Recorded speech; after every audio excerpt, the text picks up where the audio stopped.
Hello friends. I want to talk today about one of the strands of my work, which is communication. How we communicate, how we talk to each other. As a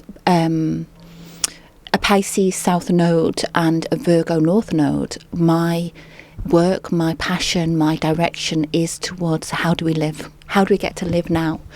After all that has passed, how do we get to live? Who are we now?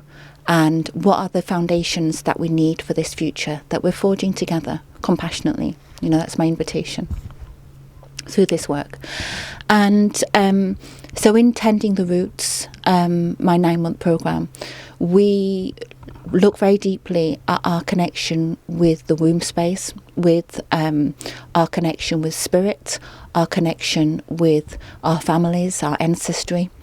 And the biggest tool that we have as humans is our voice, is our communication, our ability to enact and speak the truth that's within us.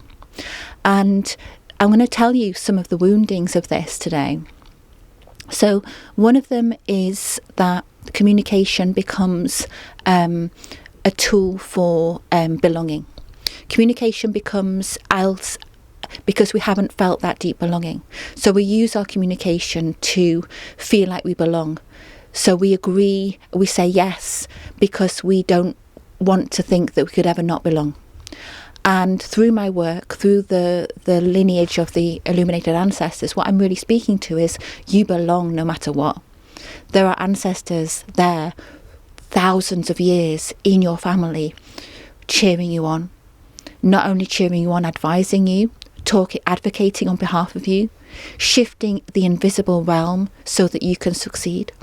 And very often what has come through as a wounding is a limited sense of belonging, scarcity of love, connection, attachment, which is based on agreeing or a certain part of you showing up. And I am really here to show you how to be true to you, not because this is selfish, because it's for the best for our communities. When we have the truth spoken in communities, compassionately, clearly, from the womb, speaking from the heart, when we have our sacred no's and we have the tools to have allyship with the structures that happen. You know, this morning, I haven't taken my children out of school. School isn't the other for me. I'm in allyship with my children's school, and I'm supporting them. And I know that my children just being there is changing the energy as well of the school. I am not fearful of these energies. I am powerfully communicating in allyship to co-create where we're going. You know, the other wounding that comes up around communication is gossip. It's I'm going to tell another person my truth about you, and that's about validation. It's about not really having a strong sense of what truth feels like in your body. When you gossip, it's kind of like, oh, I have this thing, but I need to test it out with someone else. That's one strand of gossip. Another strand is, you know, wanting to be the fear of not being liked, the fear of being rejected. And actually we have to face those fears because we need to enter into a future which is built on love, which is built on truth.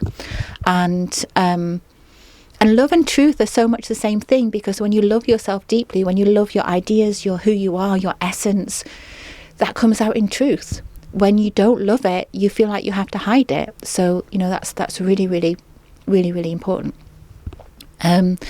So this, these strands, these foundations, they are kind of my question, which is, how do we get to live now? How do we get to be now in this time, in this place? I would love your thoughts. If you are intrigued, interested in finding out more about ancestral and altar practices, you know, the act of bringing kind of a devotional centre into your home. I'm running a workshop on Saturday online. It's accessible to anyone. You can access the recording, and it is simply that question. It's about what does my practice with the altar, with my own devotion, What am I bringing through, and how can I intentionally work with that? And the altar is such a tool for that. My vision for the future is that we are very much in allyship with the plant spirits, with the land spirits, with all of the invisible realm, not so we can escape into it and seek refuge from this land, but to bring their wisdom, bring their energy into our lives, into our worlds, to create this heaven on earth, to create this beautiful vision that we're creating, that we're enacting in our dreams. And it is the time of the dreamer. It is the time now, going into autumn, winter, of dreaming deep, going back down to the bones and asking ourselves those questions. And I have lots of different workshops around these themes coming up. I've got one on shamanic protection. I've got one on using the voice. And I have another one coming up around speaking from the womb as well. So yeah, I just wanted to share those threads and invite you into this community that we're developing, which is it's often tender, and it's from a sense of, I create this from my own sense of not belonging. So what you find is that I know all of that, and I will hold you in all those places. And that's, ask the other guys, they'll tell you. But that's what I feel, and that's what I just feel to share today. Thank you for listening.